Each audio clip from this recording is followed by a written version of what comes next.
Милиция акча талап кылган өспүрүм жандандыруу бөлүмүнө түштү. Бишкекте өспүрүм коркутуп акча талап кылган деген шек менен Ички иштер министрлигинин күзөт кызматынын кызматкери кармалды. Бул тууралуу бүгүн 9-июлда башкы прокуратура билдирди.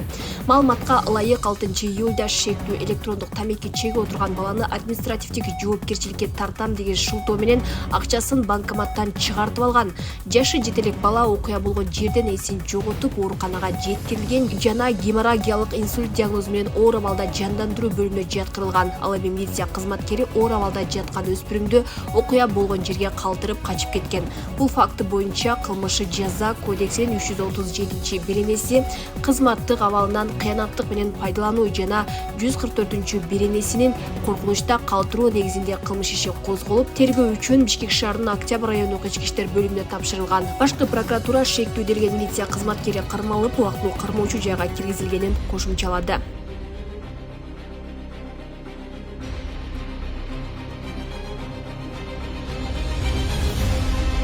Асель Ногойбаева абакта жаткан мурдагы күйөөсүнөн коркутуулар келип жатканын айтты. Кулак мурду кесилген Асель Ногойбаева абакта жаткан мурдагы күйөөсүнөн кайрадан коркутуулар башталганын айтты.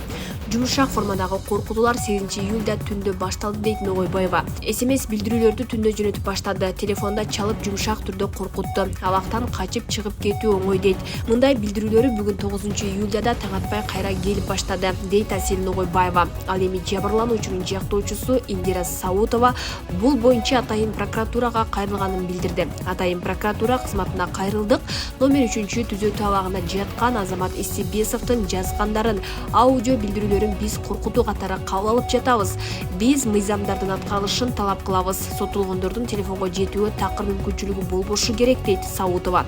Белгилей кетсек, Асель Ногойбаеванын кулак мурдун кесип күнөөгө алганы боюнча 2024-жылдын январында Сокулук райондук суду Азамат Исебесовду 20 жылга эркин ажыратып, Ногойбаевага моралдык зыян үчүн 2 миллион сом өлчөмүндө компенсация төлөп берүүнү өкүм кылган.